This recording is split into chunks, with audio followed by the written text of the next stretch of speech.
Com certeza você já ouviu falar sobre a andropausa, mas você sabe realmente o que é andropausa? Como se proteger? Como evitar? Até mesmo como tratar? Continue aqui que você vai ter informações muito importantes para você entender o que é a andropausa e como fazer e ter esses cuidados em relação a essa alteração.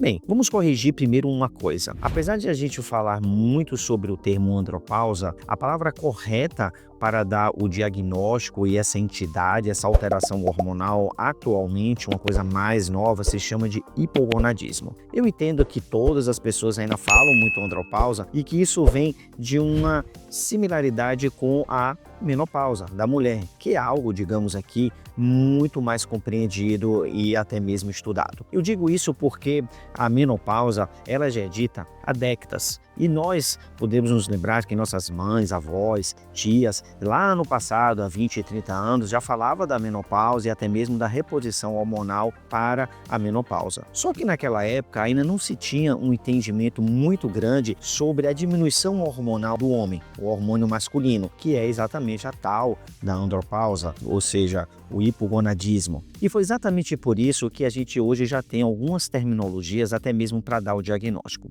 Nós precisamos de realmente dois grandes fatores para falar se a pessoa está com o hipogonadismo. O primeiro deles é a diminuição da testosterona, que essa testosterona que ela vai abaixar e está abaixo de 280, de 290. E o outro é o paciente que tenha sintomas de hipogonadismo. Para você olhar o exame, é muito simples de saber se realmente a pessoa está com 280 abaixo ou não, que é só olhar o número. Entretanto, o sintoma que a pessoa pode apresentar se torna algo um pouco mais complexo. Então, o médico tem que perguntar para o paciente se ele tem perda da força muscular, se tem uma sensação de fadiga, cansaço, falta de energia, ou quando começa o dia, ou até mesmo durante a tarde, de noite, a pessoa, por exemplo, está exausta, muito cansada. Ele pode ter uma sensação de um calor, a gente chama isso de fogacho. Não é um calor porque você está andando em uma cidade quente ou trabalhando em uma cidade quente. É um calor que a paciente está, por exemplo, em uma sala de ar-condicionado e aí vem aquela onda de calor muito, muito interno e que ele sente um desconforto muito grande por causa dessa onda de calor. A pessoa, quando se pega, ela também sente que está com a diminuição de massa muscular. Ela se sente mais fraca, mais flácida, com mais gordura. A gordura abdominal pode também aumentar. Às vezes a pessoa começa a ter irritabilidade. Ela está bem e tem uns picos de irritabilidade, de impaciência muito grande. Atenção, porque às vezes a pessoa já é irritada de nascença, né? Eu estou falando quando é maior ainda do que essa irritabilidade pessoal, já característica de algumas pessoas. Então, tem que também observar. Depressão, às vezes a pessoa está muito associada a um quadro depressivo, então isso pode ter também uma correlação muito importante com a diminuição do hormônio. A disfunção erétil e também a diminuição do desejo sexual, da libido também. Então, esses sintomas,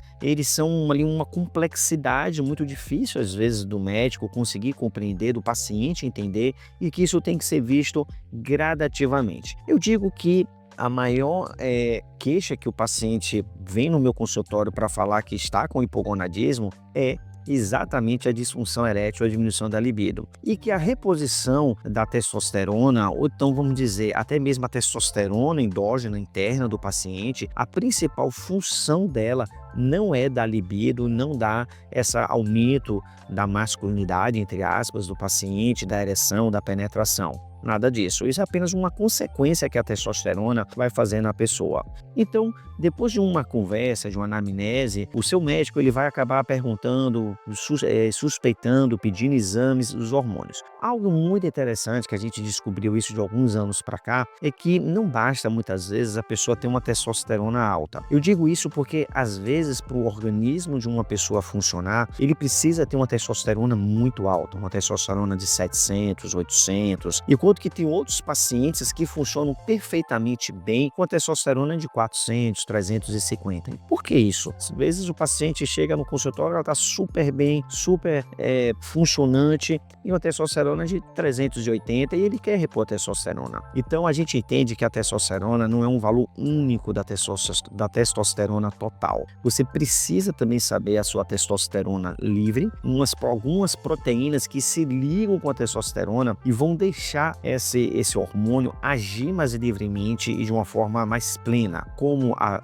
albumina, também o SHBG e outras proteínas que, se a testosterona se ligar com essas proteínas, ou ela vai fazer uma ligação muito forte que não consegue quebrar e essa testosterona fica inativada, ou então ela vai conseguir se quebrar facilmente e ativar a testosterona em um período que ela precisa ser liberada para a pessoa ter um funcionamento mais pleno. Existem também os receptores da testosterona e que vai exatamente intermediar essas ligações. Então, em alguns momentos, pessoas têm esses receptores mais lábeis, mais flexíveis, em que eles vão conseguir ter uma interação mais fácil, tanto de captação como também de liberação. Então, a complexidade do valor normal, entre aspas, aqui da testosterona não é apenas o valor específico da testosterona total. O urologista especialista, ele vai conseguir identificar se aquela testosterona ela realmente é funcionante. Como é que estão esses receptores, como é que estão essas proteínas secundárias que estão se ligando e liberando a testosterona, porque a partir daí você consegue ter um melhor diagnóstico e saber se vai repor a testosterona ou não. Agora, fiquem muito atento, porque a reposição da testosterona ela tem uma indicação médica e não uma indicação recreativa ou para a pessoa ficar mais forte, ficar com um físico mais bonito, mais forte, mais musculoso. Isso com certeza traz prejuízo à pessoa. Aquela pessoa que atinge níveis de testosterona muito altos, elas podem ter complicações, tanto complicações hepáticas como complicações cardiológicas. Esse hormônio usado de maneira muito alta e de maneira inadvertida pode também provocar uma diminuição completa da produção da testosterona quando essas injeções mágicas forem retiradas e provocar também infertilidade, atrofia do testículo da pessoa. Então realmente vai acabar provocando uma série de complicações crônicas e que vão ser muito ruins e determinantes na vida do paciente. Então converse com um especialista que leva a sério a reposição, que vai fazer uma boa indicação para fazer a sua reposição. Continue aqui nesse vídeo para você conseguir receber as novas notificações dos outros vídeos que eu vou postar aqui e a gente conversar mais um pouquinho para aprender. A gente se encontra pelos vídeos, até mais.